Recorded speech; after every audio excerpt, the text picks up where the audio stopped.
All right, so we're back for another deep dive, and today we're going to be looking at kind of like a follow-up on El Salvador and all that Bitcoin stuff they've been up to. I've got some new excerpts here about some recent moves they've been making and kind of their back and forth with the International Monetary Fund. It's kind of the story of like a country trying to figure out how to balance like traditional finances with like this whole new world of cryptocurrency. And well, it's definitely pretty interesting. So, like, to set the stage a bit, remember how back in 2021, El Salvador like just went for it.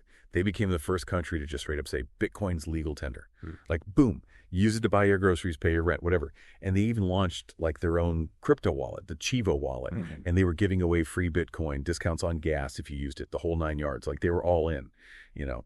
But not everybody was thrilled about this, right? Like the IMF, the International Monetary Fund, they've been, well, kind of freaking out a little bit, right? They've been saying this whole thing's a huge risk for El Salvador's economy, especially because Bitcoin's price can be like all over the place, right? One day it's up, the next it's down. Not exactly the most stable foundation for a country's financial system, right? But get this, El Salvador, they haven't backed down at all. In fact, just this month, even after they got like a $1.4 billion loan from, you guessed it, the IMF, they went and bought another 11 Bitcoin.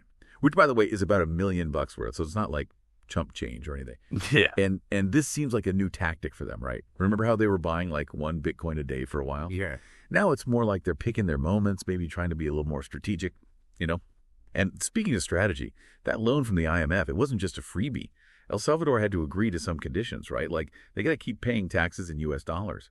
And while Bitcoin's still technically legal tender, businesses don't actually have to accept it anymore. They can if they want to, but they're not forced to. So you can see how that's kind of like a compromise, right? It kind of calms the IMF down a bit because they weren't too keen on this whole, like, everyone using Bitcoin all the time thing. But here's the thing, and this is where it gets really interesting. El Salvador's made it pretty clear. They're not giving up on Bitcoin, not even close. In fact, they're planning on buying even more Bitcoin, maybe even speeding up how much they buy. Like, they're doubling down, right? They really think this is the future, or at least a big part of it. So what's the end game here, right? What are they trying to do? Some people say they're trying to make El Salvador like a crypto hub, attract foreign investment and all that. Others say it's about being less reliant on the U.S. dollar. And of course, there's the whole inflation thing. Bitcoin, in theory at least, is supposed to be a good hedge against inflation because there's only a limited amount of it, unlike, you know, dollars that can just be printed. Yeah. It's probably a mix of all these things, honestly. But the main takeaway here is that El Salvador is taking a big risk. A calculated risk maybe, but a risk nonetheless. They're walking a tightrope, trying to balance their need for financial stability with their vision for this like Bitcoin-powered future. And it raises a lot of questions, right? Will this whole thing actually work out for them? Will other countries say, hey, El Salvador's onto something, let's do that too? And what does all this mean for the future of like money in general? It's a story that's still unfolding, right? We're just in the early chapters. But it has the potential to be a really big deal, not just for El Salvador, but for the whole world.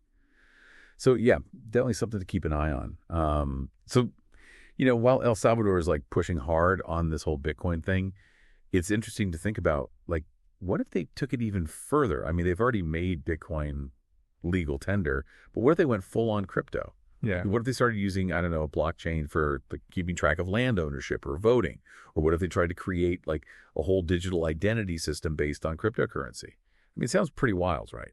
But El Salvador's already shown they're willing to take risks to push the boundaries. So who knows? Maybe they'll be the first to really create like a true crypto nation. And if that happens, well, the rest of the world will definitely be watching, that's for sure. All right, that's it for the deep dive. Catch you next time.